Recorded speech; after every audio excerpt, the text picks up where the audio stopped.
That's why Miss Gillette is doing this. My attorney already told me Miss Gillette does not like me. That comes from Miss Gillette to my attorney. That's a conflict of interest. And on the record and for the record, and let the record show. Okay, Mr. Perez-Beal. On the record, on and for the record, and let the record show, I have the right to take my accuser, and the accuser must be a living man or woman. Therefore, I move to dismiss the case entirely. Must my accuser be a living man or woman? In today's case, we have a self-proclaimed sovereign citizen in court facing a trespassing charge. As expected, he leans into the usual "I'm a living man" argument, seemingly believing that this claim can somehow override the law. What's more surprising is that he appears convinced the entire legal system is part of a conspiracy against him. While it's certainly an unusual approach, it makes for a very revealing hearing. The judge handled the situation with firm control and no-nonsense clarity, pushing back strongly against the disruptive behavior. Let us know your thoughts on this case in the comments. Do you think the court handled it the right way? Now let's dive in and watch how the judge addresses these claims head-on in real time. State of Kansas versus Antonio Manuel Perez-Beal. Are you Antonio Manuel Perez-Beal? Yes, sir, I am. Yes, Your Honor, I am. All right. Mr. Perez-Beal, do you have an attorney? No, I do not. But I do believe I have the right to face my accuser. And on the record and for the record, and let the record show. Okay, Mr. Perez-Beal, this is your first appearance. You are charged in count 1 with criminal trespass, a Class B non-person misdemeanor. A Class B non-person misdemeanor is punishable up to 6 months in the county jail and a fine not to exceed $1,000. Do you understand what you're charged with? On the record, on and for the record, and let the record show, I have the right to face my accuser, and the accuser must be a living man or woman. Therefore, I move to dismiss the case entirely. Well, that's not going to be done. Mr. Perez-Beal, I asked you a question. Do you understand what you're charged with? No, I do not. All right. What is it that you don't understand about the criminal trespass charge? I don't know why I'm being charged with a criminal trespass. I have a picture of me and my children over there on November 23rd or 27th. I'd have to go back and date it. My livestock, please let me finish, Your Honor. My livestock come up missing. Whenever that man, I had that leased. Whenever that man come down here, my hot wire come up missing. The fence that divided our two properties. He cut a hole in his fence. I have a witness who is a neighbor stating that he's seen a young man and a young woman out there removing that hot wire. I've never once had a problem. He showed up, our hot wire come up missing, and a hole got in the fence. Whenever that happened, I called one of your deputies, Deputy Joe Love. He showed up to the scene. All right, Mr. Perez-Beal. I have a right to look for my missing livestock. Mr. Perez-Beal, I'm filing an interlocutory appeal. You need to stop talking for a moment. This is a first appearance. Well, this is wrong. Sir? It's hard to understand why. Some individuals who clearly don't grasp the legal system choose to represent themselves instead of hiring an attorney. Standing in front of a judge and responding with arguments that have no legal basis is rarely a smart move, and yet, we see it happen time and time again. In this particular case, the defendant seems more focused on delivering dramatic statements than following courtroom procedures. Rather than listening, he's speaking over the court and treating the hearing like a personal stage. Since it's his first appearance, I'll give him the benefit of the doubt. But the judge showed an impressive level of patience here, far more than many would in this situation. Let's take a look at how this unfolds, and how the court responds to the disruption. This is a first appearance. At that time, what I do is I go over the charges, what the potential penalties are, and try to explain to you your rights. Please do not interrupt any further. Do not go off on tangents. I'll have some questions for you that you'll need to address. First of all, in regards to your rights, you have the right to a trial, either to the court or if you request in writing a request for a jury trial. At a trial, the state has the burden of proof. The burden of proof in a criminal case is beyond a reasonable doubt. At a trial, you have the right to be represented by an attorney or to represent yourself. You understand you have the right to, at a trial, to cross-examine the state's witnesses and to call witnesses on your own behalf. You may use the court subpoena power to be sure that other witnesses appear. Do you understand these rights? Yes, sir. All right. Now, at a trial, beyond the right to cross-examining the state's witnesses and calling witnesses on your own behalf, you have the right to either testify or not testify as you see fit. If you choose not to testify, then then that cannot be considered against you into determining if you're guilty or not guilty. Must my accuser be a living man or woman?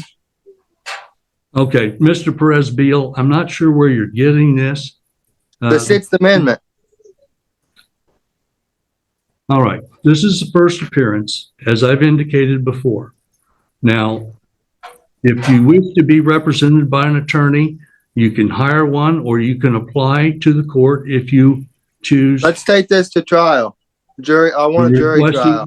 All right, first of all, let's answer the question about the attorney. Are you going to represent yourself or are you going to hire an attorney?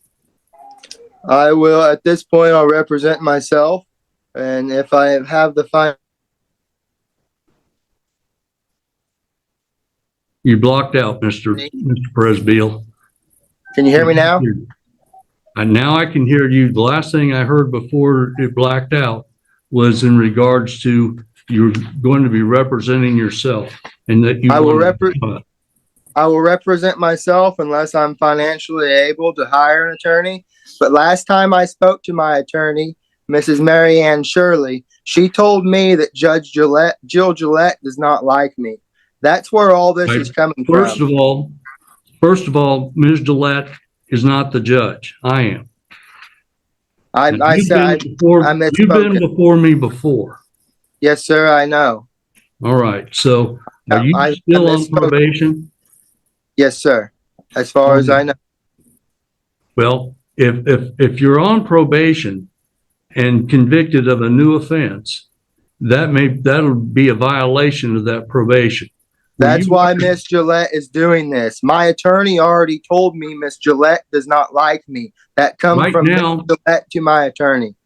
That's a conflict of interest. In this case, Jill Gillette is serving as the county prosecutor, and while the defendant, who identifies as a sovereign citizen, may have legitimate frustrations, his approach in court only makes things more difficult, rather than working with a court-appointed attorney. He views legal counsel as an adversary, which only hurts his own chances. The attorney is there to help navigate the legal process, not to work against him. Unfortunately, instead of accepting that support, he insists on representing himself, despite clearly lacking a solid understanding of the law. This kind of behavior is common in sovereign citizen cases, refusing legal guidance, misinterpreting rights, and ultimately complicating a case that could have been handled far more effectively. If things don't go in his favor, he'll likely blame the system instead of acknowledging the consequences of rejecting professional help. Let us know your thoughts. Do you think he had a point, or is this just another case of someone making the process harder than it needs to be? Right now, you don't have an attorney on this case. Is Ms. Mary Ann Shirley are you going to hire her on this case? I will talk to her, but Gillette knows what she's doing. She likes tearing families apart. What happened when Karma finally Mr. Perez-Beal, you've indicated that you want a trial. And you also indicated that you wanted to have a trial by jury. To do that, you have to file a written request for a misdemeanor. I have to file a written request? If you are going to be representing yourself, you need to understand there's disadvantages in that. one disadvantage is I don't believe you have the training that an attorney has. No, but I also don't have everything I make's going to try and keep our home and stay afloat right now. Right.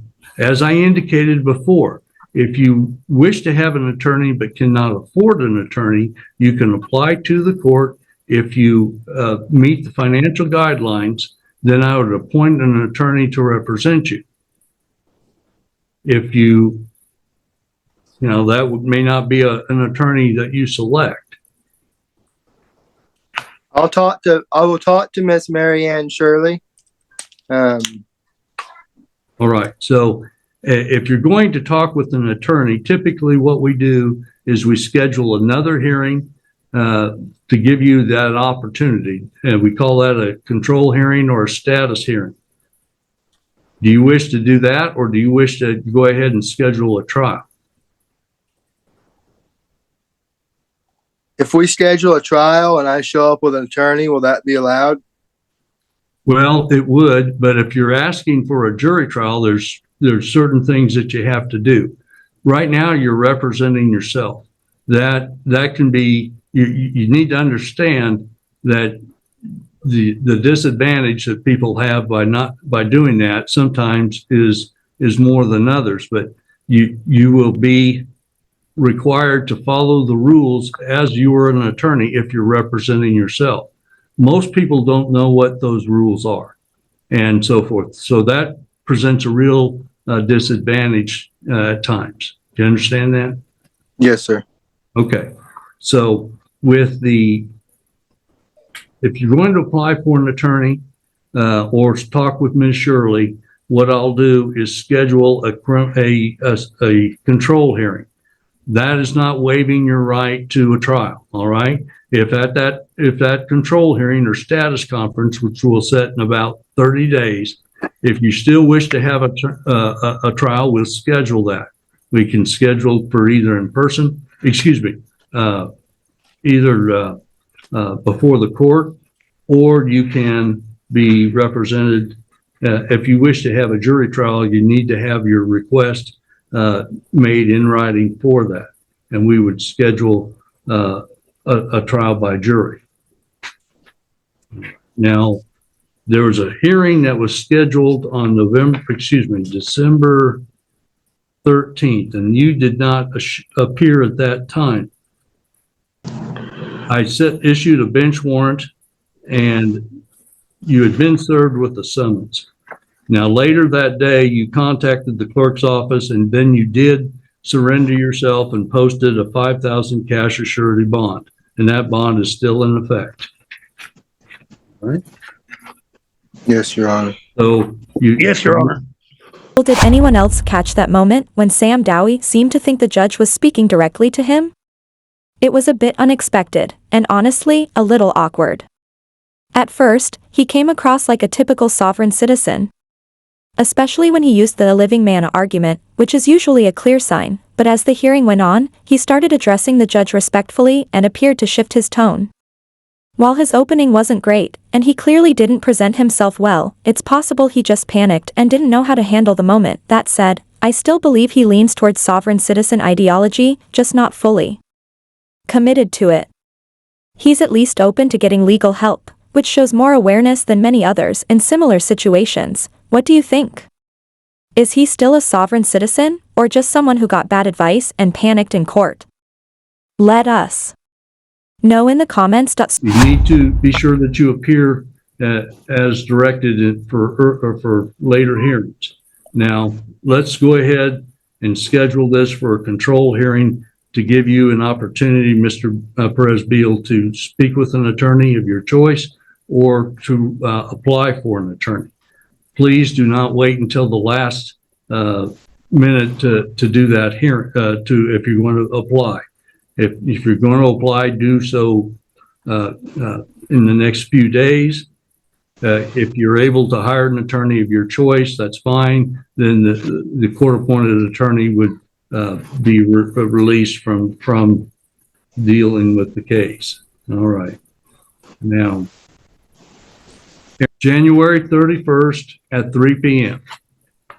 January 31st at 3 p.m.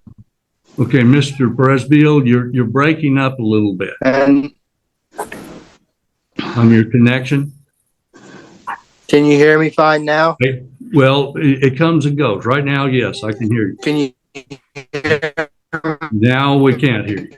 fine now?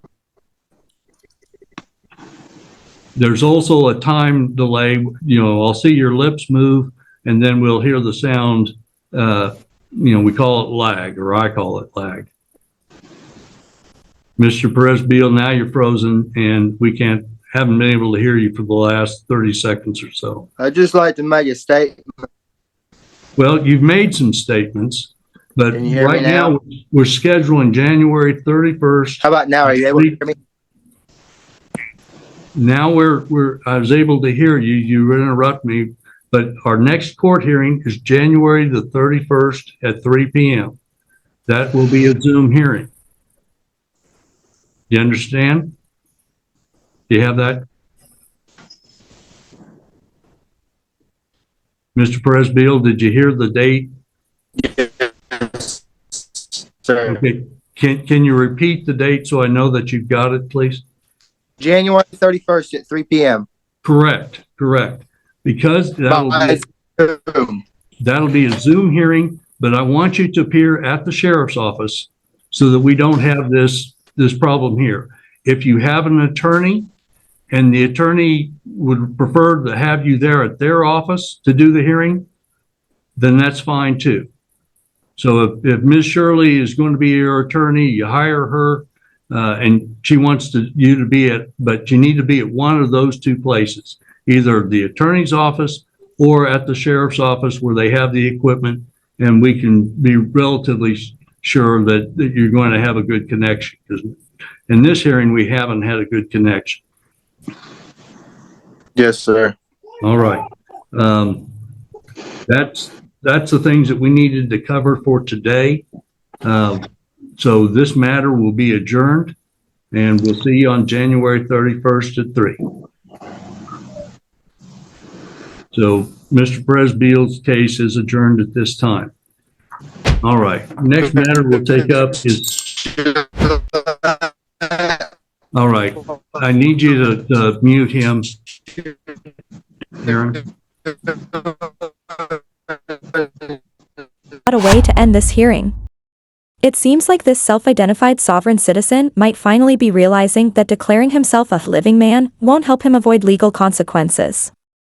Now, he appears to be considering hiring an attorney, which, given that he's already on probation and facing potentially serious consequences, is definitely the right move. It's a reminder that the legal system is complex, and those who study it professionally do so for a reason. For anyone out there trying to represent themselves with vague legal theories, let this be a lesson. Proper legal counsel matters. Interestingly, the judge instructing him to attend the next hearing from the sheriff's office was a strategic move. Being in a secure government building, surrounded by law enforcement, is likely to ensure a more respectful tone going forward. I'm curious what you think. Is this individual truly a sovereign citizen, or just someone who got misled and is now backtracking? Let us know your thoughts in the comments, and as always, thank you for watching.